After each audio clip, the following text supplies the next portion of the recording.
weli baraha bulshada ayaa daawanaysaan RTN Nairobi ayuuna idinkaga imaanaya mooge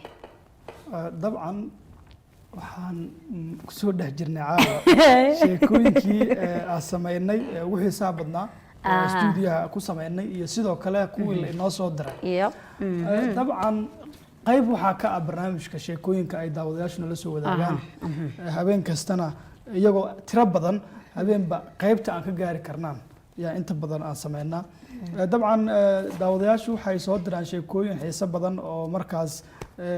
annaguba hadda ka hor barnaamijka intaynaan soo gelin aan soo akhrinay oo aad u xiiso badnaa qaarkoodna aad u qosol badnaayeen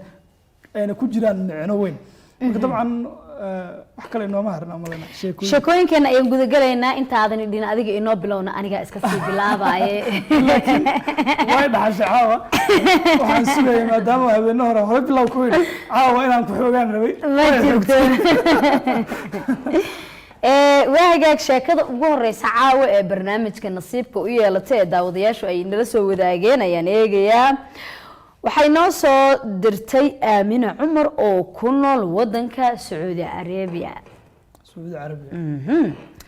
waxay tiri waa idin salaamay bahda TV-ga RTN gaar ahaan daadiyaasha barnaamijka baraha bulshada waan ka qaadnay anagana mid taa lamid ayaan Sacuudiga kuugu soo diraynaa waxay tiri hadda ka hor ayaa nin waxa la soo dirsay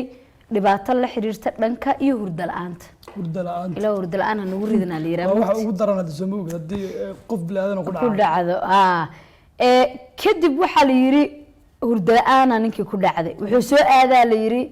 haweeney cisbitaal oo furnaa dadkana ka daaweysa stresska yani maskaxda fikirka qofka iyo waxa stress adu haysto family dhankiisa qarash la'aana yani waxaas kala talisa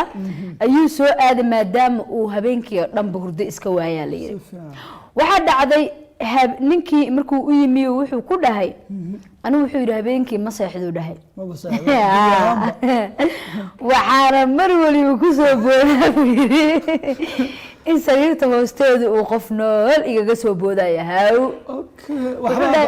dhinacan dhulka dhigaa marka saas dhinaca dhulka u dhigo dhaaways dhaale la hurdadii waa ku qabato aan seexay israadaba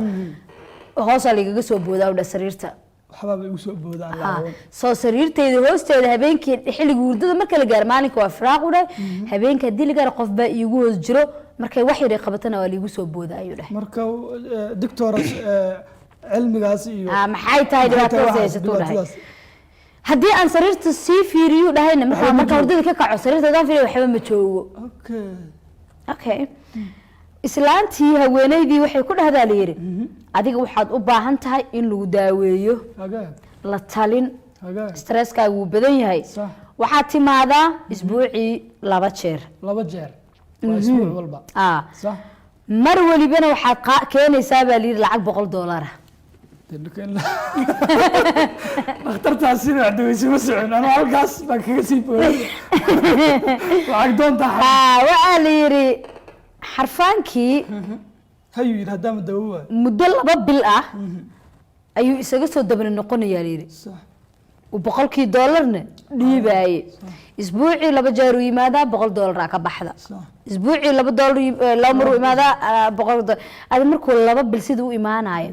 habeenkiina uu sidii u boodo uu rafaadsan yahay wali ma baseexdaba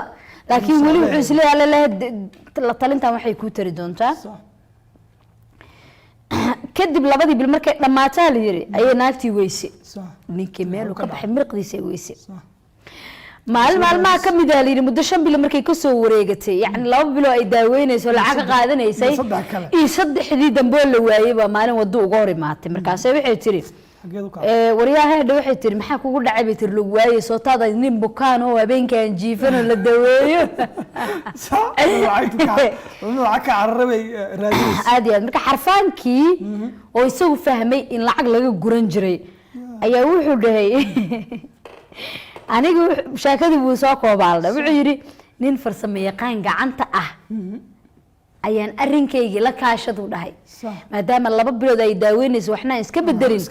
farsamo yaqaan dhanka gacanta arinkayga uu sheego aan la kaashaday wuxuu igu dhahay sariirta laftirkeeda lagu haka jar caadi dhulka u fadhiisato wuxuu yiri waan ka jaru yiri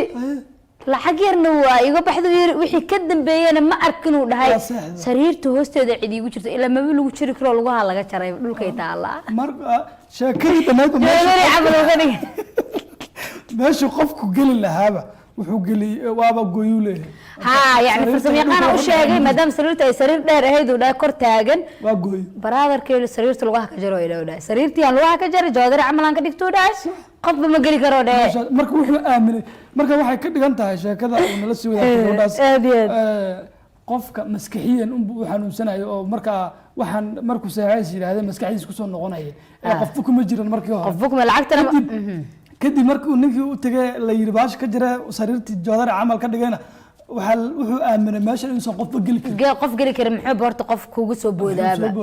ma qofka aniga farsameeyaan gacanta arrinka la kaashado iga raali laakiin doctoradaas lacag baa ka dhintay lacag oo ay sii wadi tabcan farxiyo sheekooyinka ku sii soconaynaa sheeko aad u qosol badan una xiiso badananahay tabcan Soomaalidu iyadoo hal luqad wada ah iyo haddana kala lahjada leedahay oo deegaanba waxa marka aad tagto deegaanka uu kugu cusub yahay waxaad arkaysaa qaabkii aad u hadli jirtay mooyeen qaab kale iyadoo loo hadlayo haddana waa isku af Soomaaliga wax yar oo erayar dhowr laga yaabaa in lagu kala bedelan yahay sheekadan marka dhibaatada Soomaalida lahjadu ay isku hayaan markay magaalo cusub ay tagaan ay la qabsan waayaan durba ayay ka sheekeynaysaa waayahay waxa sheekada noo soo dirtay Sabriin Abuukar Nuur oo ku nool magaalada caasimadda ee Muqdisho salaan sare dhammaan bahda RTN gaar ahaan daadiyaasha barnaamijka ayay ku bilowday waa ka qaadnay ayaan leenahay si wada jira waxay ku bilowday nin reer waqooyi ah ayaa soo raacay bas reer waqooyi hadaad maqasho hadal adeeg baa sheekadu xiisa ay leedahay nin reer waqooyi ayaa soo raacay way tiri bas ka dhex shaqeynaya Muqdisho tagay hoomeyda caadiga xaafadaha loo raaco soo raacay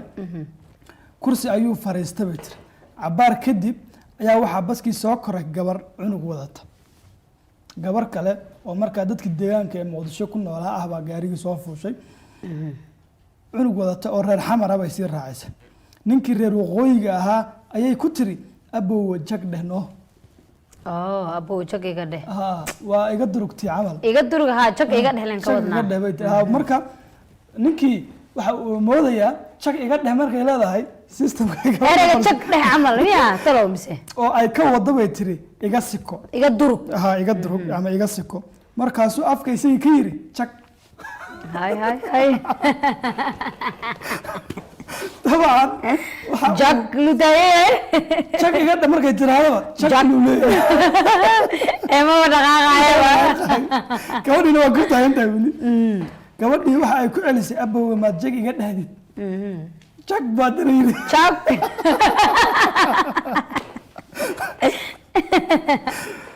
markaasuu haddana afku baadna jag ka yiri gabadhii si qaylaha ayay ugu tiri maxaa kugu dhaca adiga maad jag naga tiraadid war ma jag naga dhahdid way hanaaqday ilmay wadataa way daashay intaa waxay isleedahay ninka gacanna la aadin system kalena dhihina iga duru keliyada ku ekow isagana maba fahmaye jagtii loo ka daba dhaya kadib maxaa dhacay asagiina si cara leh intuu gabadhii ugu qayliyay ay ku yiri dee jag oo haddana jag ma dhaga hadlaadahay iminkoo dhan ayaanu ku lahayn jag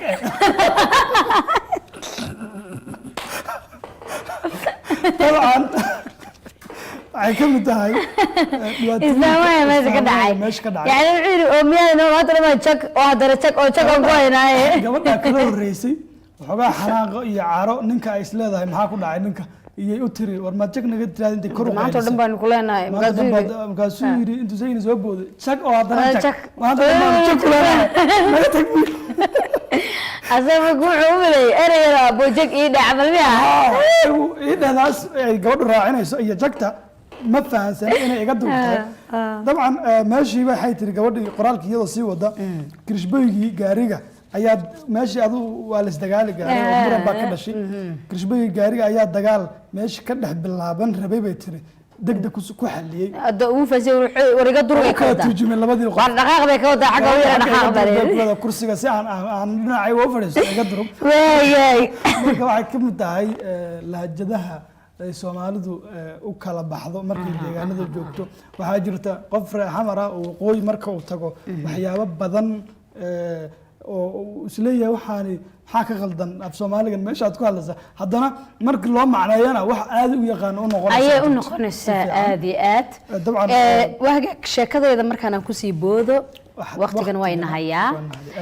sheekadan waxaa noo soo diray Cabdirasaaq Muumin okay Cabdirasaaq Muumin wuu halka ka dhaxgale adeerkay miya Cabdalla Muumin adeerkay aniga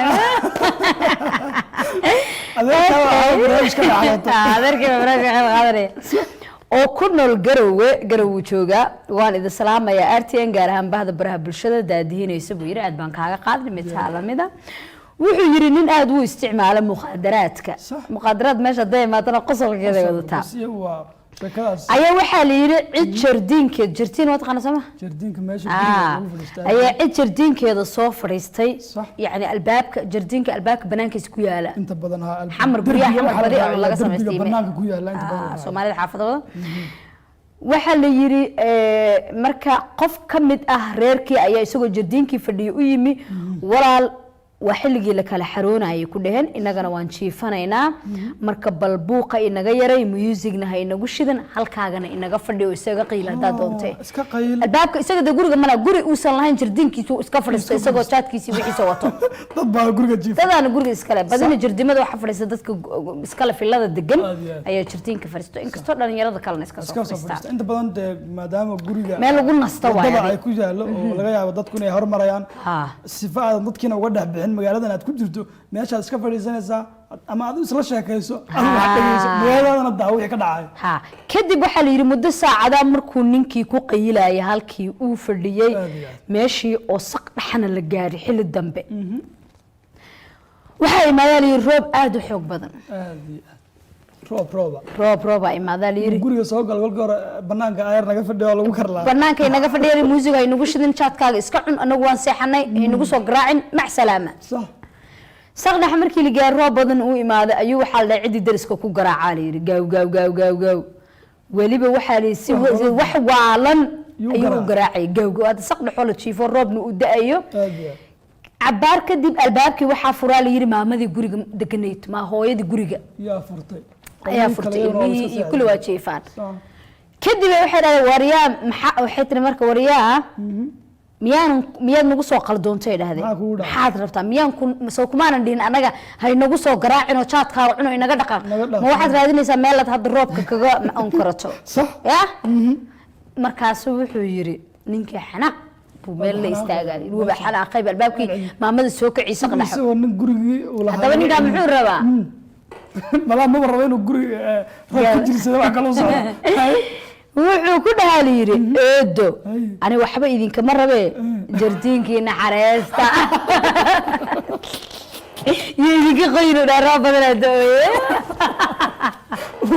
wala caawda muqaaway cabtooy waxay tiri wax waliba ka filo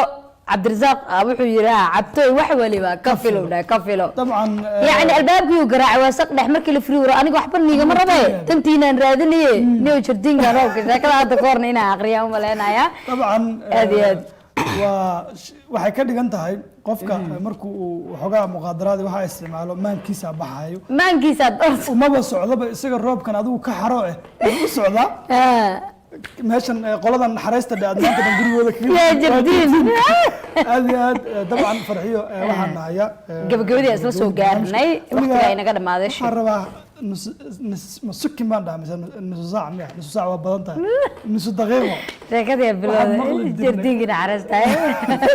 dabcan wararka markii la galaya waxaa inta badan la dhahaa dadka aan isxusuusino waxyaabihii ugu xiisaha badnaa wararkii u waaweyn waxaan rabaa barnaamijka baraha bulshada inaan dhahay isxusuusino waxyaabihii ugu xiisaha badnaa aye bal xasuusi weeyahay sidii caadiga ahayd baa u sheegaa mise waa u sheekeeyaa adeeg ku taala waqtiga naga dhamaaday intaas ayaan kusoo gabagabaynaynaa barnaamijka Cabdalla maxaa ku daraysaa waan la noqday intaydii أول بوعد سوبرينه وحسوا دمله وعلينا هاي وكم سنتي سيدا البرنامج كان نقل قايب قالتان شيكوين كانوا وصدرتان مقالدنا برنامج كود لسو وداقي كارتان ما يقول بادوني دكتشوكتان sheekooyin kale ayaa inoo haray laakiin toddobaadka dambe ayaan aqrin doonaa sheekada qofkii toddobaadkan inoo soo diray oon aqrin weynay raalli ha inaga aha toddobaadka dambe ayaan soo qaadan doonaa waa mahadsantihiin sida aad barnaamijka mar waliba ugu xirantihiin iyo telefishinka RTM ba inagoo isku duuban sidaa iyo si daawada RTM cabdi axmed maxaa waxday wixiis عبد الحميد بلا يسلم كوبيا سيداو نكان سايس كلا اوكي وايق waxaan mahad celinaynaa Cabdiraxmaan Atoore oo dhanka farsamada barnaamijka ka hagaajiyay iyo sidoo kale Cabdiraxiin Aweys oo dhanka kaamirooyinka ka hagaajiyay barnaamijka quruxda badan ku jirnay mar kale intaan kulmayno باي باي